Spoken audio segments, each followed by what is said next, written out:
the teams that they're supposed to be facing, right? In there, all those are some of the things coming through. And of course, a lot of what we are supposed to discuss down here, that the breakdown has been given to you by there is my colleague. Of course, we are starting locally here, where rugby returns today, and of course, whatever it is that is going down there, we're doing a compilation.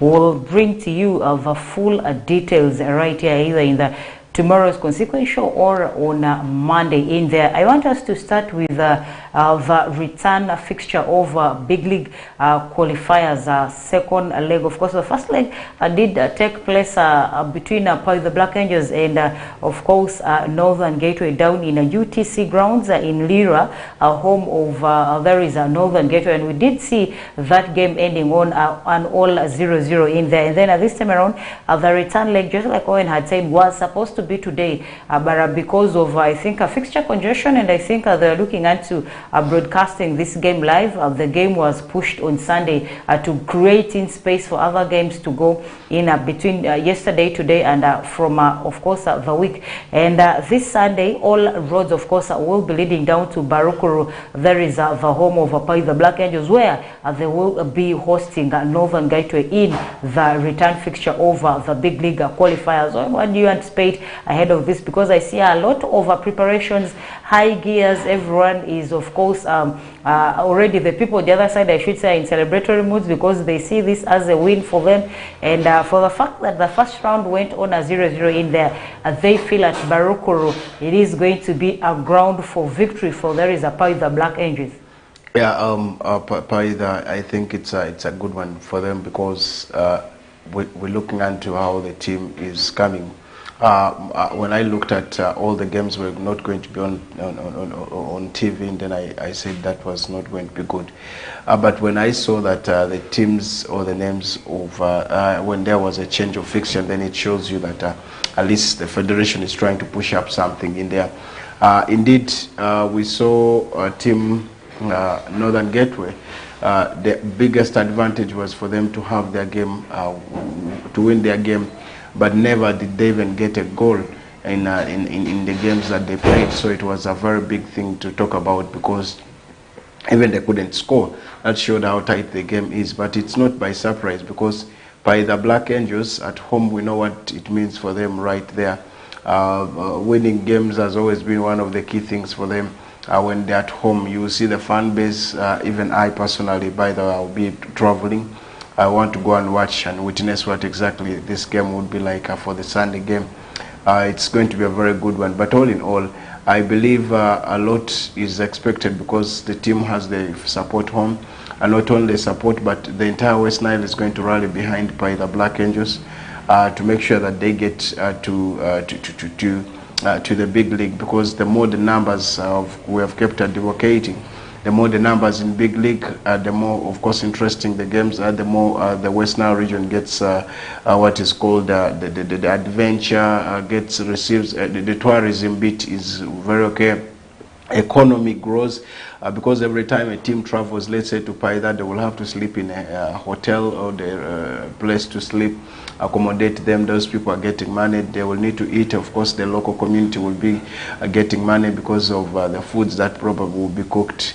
Those are some of the things. So that's what I'm saying. Everybody's aim is like, we need to go. I saw the EXCOM and of course the FUFA delegate representing West Nile in the game that was at Northern Gateway's home, and indeed it showed them, it showed me that yes, you could see this going, because everyone is rallying behind the West Nile. That is the effort we need to do, not again fight again. If you already have a representative in a region, you need to come behind and rally.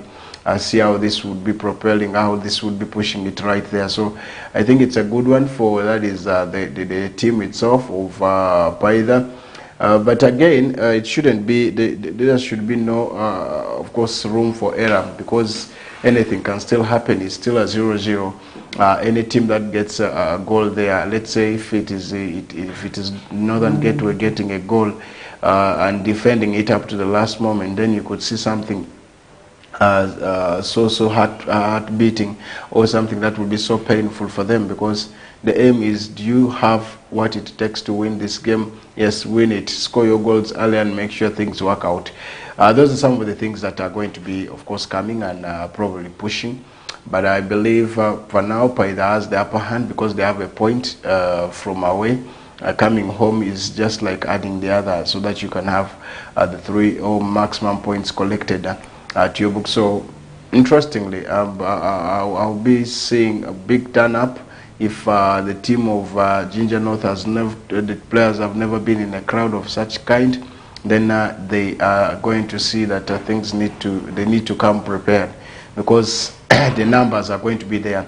People from Arua, maybe people from Yumbe, Koboko, I'm seeing people mobilizing to go for this game. And this is the time for Paidha also to make money, so that in case they get through to the big league, it can help them sign players, it can help them add in more things in the team. Come, of course, 2024-2025 season, that will be coming right there. So, all in all, it's a tough game, we should say, but on card, you can say Paidha is having the advantage. When the first leg of this game actually took place, I want to talk about the money bit of it. Someone posted somewhere that for the very first time they did see a crowd at a UTC for the very first time. The money is actually Northern Gateway did accumulate from there is the gate tax was very huge, simply because they did receive a very huge number of fan base traveling from Paidha, and the fan base that had actually traveled from Paidha did beat the one which was home, seated at UTC in support over there is Northern Gateway. And of course, that's not going to be the only fixture within within the regional league promotional playoffs into there is a big league in their second leg. Yesterday, Proline, of course, did take Ntunga Sazi FC, and we did see Proline losing 2-0 in there. And then today, there will also be one game Friday where we'll be seeing Maida FC, there is taking on Busei Football Club. And then we shall Maida Busei. These games went down yesterday, of course, with Proline. And then today, Friday, we will be seeing Buhimba Saints United Football Club taking on Antonda Football Club. And then Sunday will, of course, be Northern Gateway and Paidha Black Angels. Some of the fixtures look to be very tough. 2 games went down yesterday. Today, Antonda and Buhimba Saints United Football Club. Yeah, a very big game to talk about. Of course, sportingly, you could say the team of Ntunga Sazi for the first time getting into the FUFA Big League, after, of course, they had to get a very good outcome. In fact, they overturned the result that, because in the first round they lost the game, but this time around they came and beat even the team of Proline at their own home, where they play their games, because Proline plays at Philip Omondi Stadium in Lugogo, the home of KCCA. They did everything possible to see that they get, but this is Proline of Mujibu Kasule, of course, that at the home of Ntunga Sazi had everything possible and played very well to make sure that things work out, and this, after working out, could not really help them. The coach could not apply the system or the style of play that he wanted to come. Why don't you come, of course, make sure that now defend the 1 goal you have if possible, because it ended 2-1 in Ntunga Sazi's home ground, and here now they come and beat you 2-0. That shows that you don't have the chance to probably propel and get to the next level. Now, Ntunga Sazi, just like say, sportingly to be promoted to the FUFA Big League come 2024-2025 season. Of course, they will be testing the waters again to see what exactly comes. They are in the Buganda region, and of course have tried their level best to see that they emerge champions. That means the 3-2, yes, is what on the aggregates that they qualified for. But it's going to be another big one, because this is really so shocking. That's why I'm saying Paidha shouldn't really relax. Anything can happen. Any team can turn up the results from 2-1 now to 2-0. That means the team had to prepare after reading or studying the game style of this team and making sure that things work out. Indeed, it has helped them to push in there. Maida Football Club or Mida Football Club is from that is the northern eastern region, where of course it has ever been in the FUFA Big League, and they are past.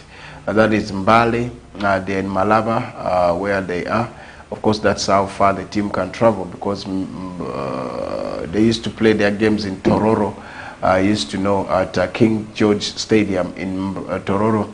The years way back, I traveled and watched all the games, saw how they were. I don't know this time now whether they are still going to play in Malaba, but their first game was a good one for them. They had to, of course, play a 1-1 all draw, and then of course coming into yesterday's game when they were at home, they won the game by 2 goals to 1. And indeed, you did see them also qualify for the second time, I should say, in the league.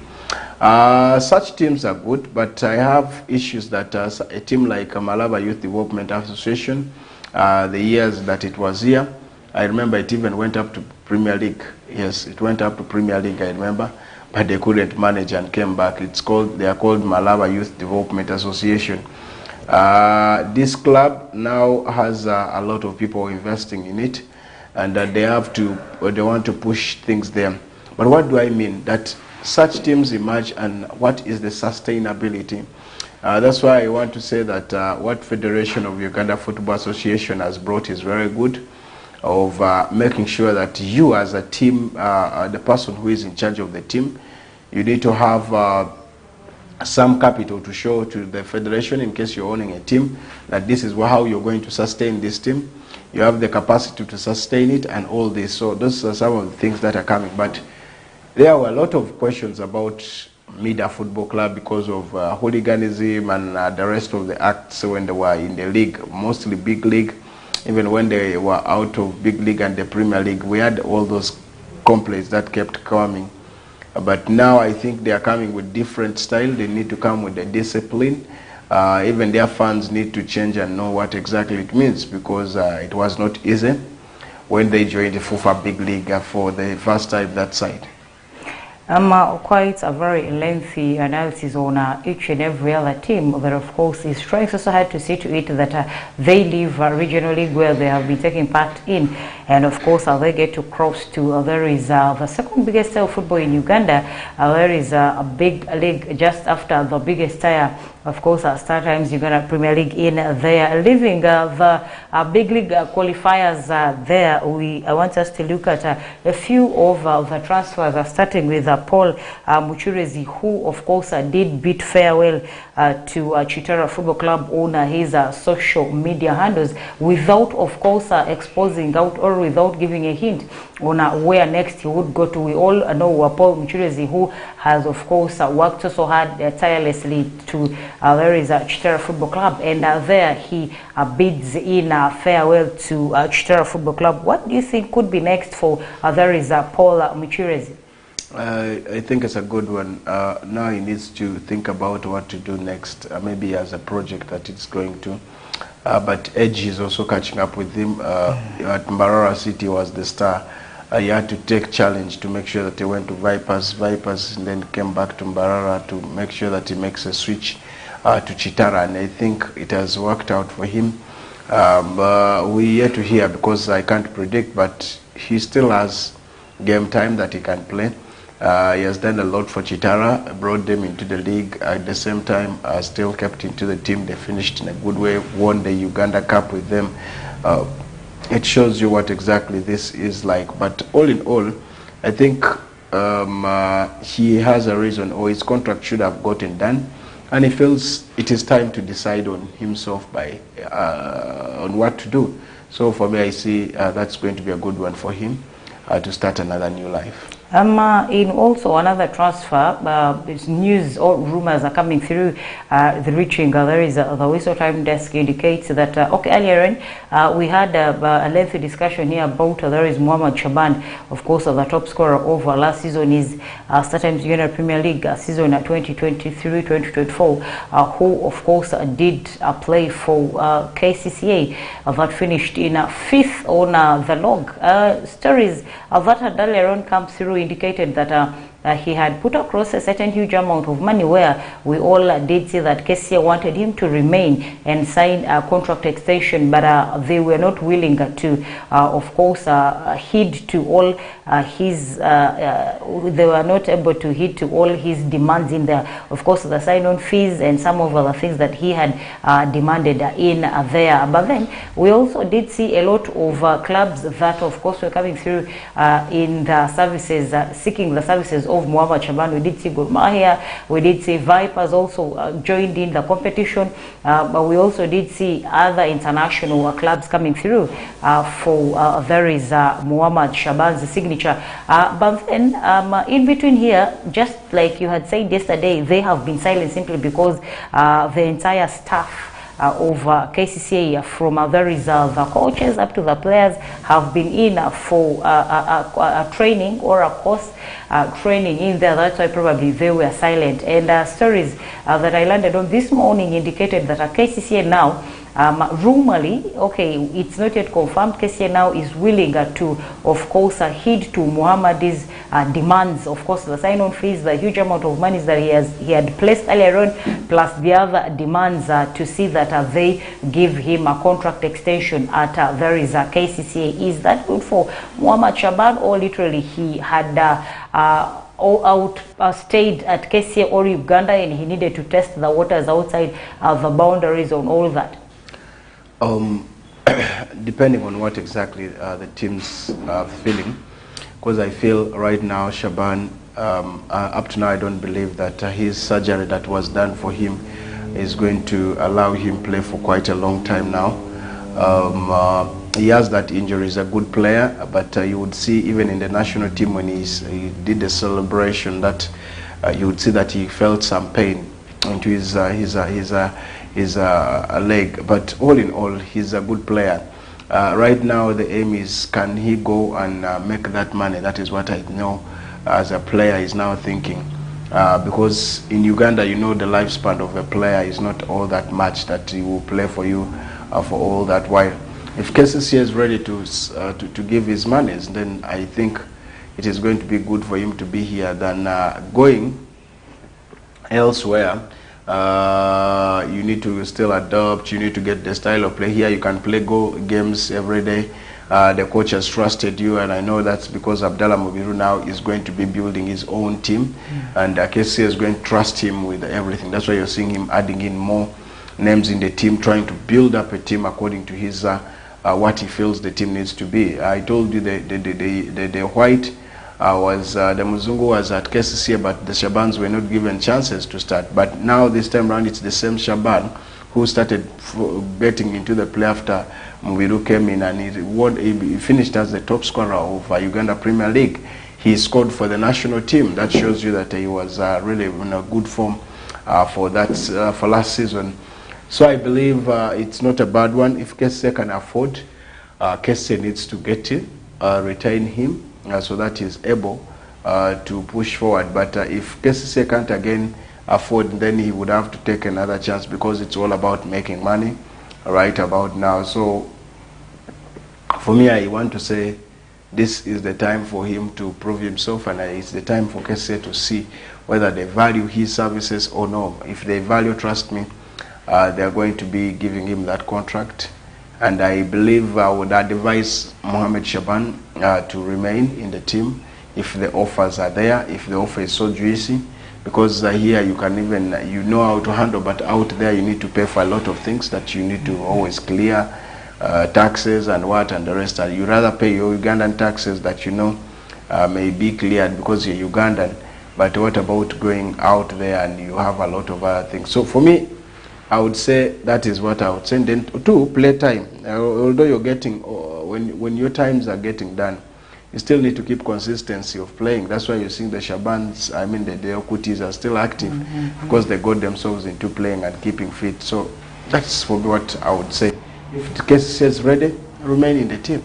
I think KCCA earlier on also had not shown interest of keeping him, but this time around they are heading into pressure where Vipers has also called in the said player. There is a Muhammad Shaban, where they are very willing to even double his sign-on fees. We know when it comes to monies, we all know what Vipers is capable of. Chitende Best side is always very willing to give a player whatever it is that other player wants. So I think when that story alone reached there is the ears over KCCA, that is when they came through and thought it wise to, of course, also accept to give in the demands of Muhammad Shaban. We all know he is currently the most trending. He scores in goals for fun. He did make a name to himself, a very rich CV. That was last season, just like you had said, for both his club, there is KCCA, and also the national team. Quite a very good one. In the end,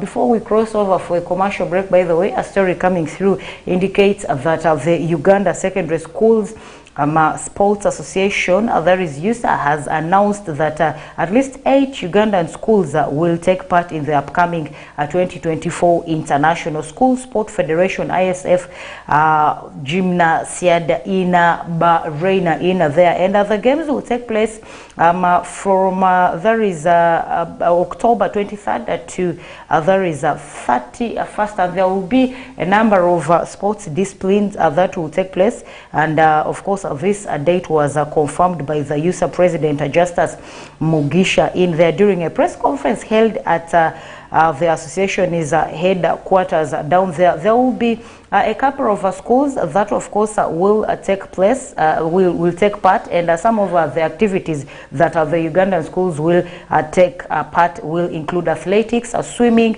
table tennis. There will also be tennis, badminton, chess, beach volleyball, and basketball in there. The schools that have so far confirmed participation in these very games include Chibuli Secondary School, Nabisunsa Girls, Rubaga Girls, Mbogo College, Mbogo High, Mbogo Mixed, Standard High, Zana, and of course Katikamu SDA Secondary School. Some of the schools particularly registered for, of course, a few disciplines of the sports in there, where we did see Chibuli that will take part in the table tennis, and then badminton. Nabisunsa registered for basketball, while Rubaga Girls will take part in there is badminton in there, whereas Mbogo College, Mbogo High, and Mbogo Mixed will take part in table tennis girls and badminton girls, and then table tennis for boys respectively. And there is also still room, by the way, for registration of more schools to come and take place or to take part in these games. How good is that for some of the schools of Uganda, coupled with the wide sports disciplines that are registered to be taken part in competitively? Yeah, I think a very big one, because ever since the schools got under association, I think things are moving on smoothly. The representatives, the leaders are doing everything so good to make sure that it works out for them. And not because they don't want things to work out, but because they want to push Uganda to the right channel and make sure that it works through here and that is one thing that is happening for the team of Uganda. So I think it's been a good motive and good run for the two sides, schools and of course the organizers and the leaders.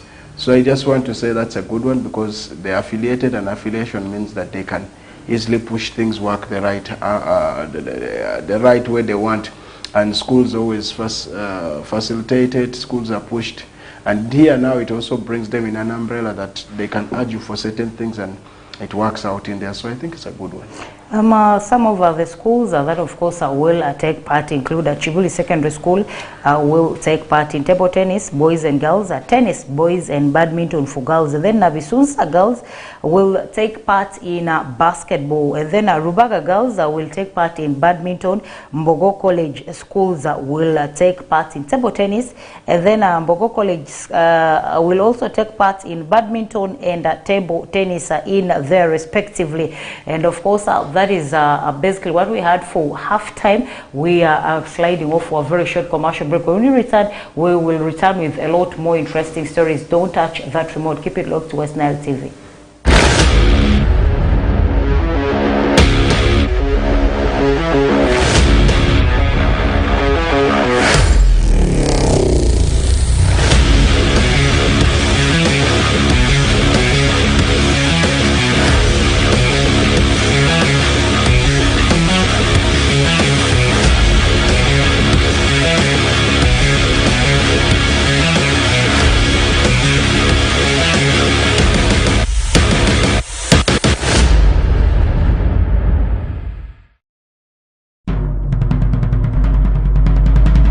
Instrumi yotkom wenyutu ni dano cheke nyatu angeo odar panipodo dongo romo i district mapol mingombe ni madano utie iye kuluoro maditi angeo tie tuo madak ma ukudi e makele ma romo kelo ne ento kuma ber angeo romo kapini gengre ka watono yath juru nyodo kujuru gokpa wiya juponji VSTs man shaman Elsie Achel unani utera wiya cheke manishaku ora bish pini duogu piny makadi nangu cheng lagi nangu yade pini maku yatangeo kendu i odiat moko chi maka go kudu timber nenia kani neno nyatin moko chi makume ube woi doko tie kuda voro tero piyo piyo pini nangu ye kude yat weku ngoli ye kude bende nyai petu angeo ikindano yatangeo ber tiu man bende mi manano man wot kukat pa nyatin peri i odiati wi kama ibe tere i odiati makane miti nyang matut chido piyo piyo i odiat moko chi maka go kudi nyoke i bang district health officer nyoke goi simu i mini simu yotkom ilani mi manano mautie 0 abora 00 achel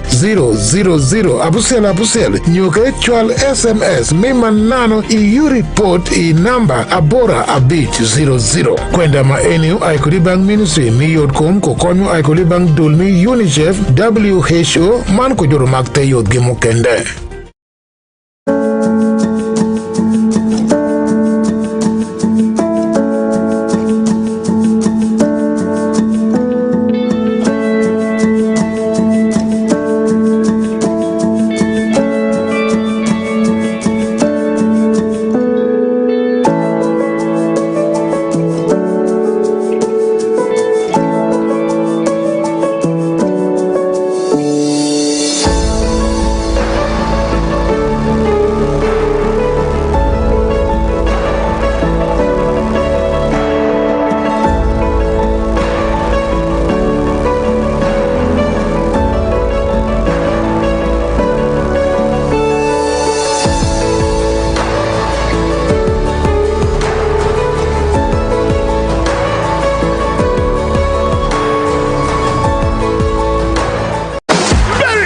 Mbappe, Cristiano Ronaldo, Harry Kane, Sané, Griezmann, Lewandowski, and many more. Mbappe! Who is your European star? We are very familiar with all German stadia. Trust us to give you the best Euro experience affordably. Catch the matches live on NBS Sport, channel 255 on Antenna or channel 199 on Dish Decoder on Star Times. We got your stars. This message is brought to you by Star Times Solar. Star Times Solar, more than just solar.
West Nile TV, lighting up the region.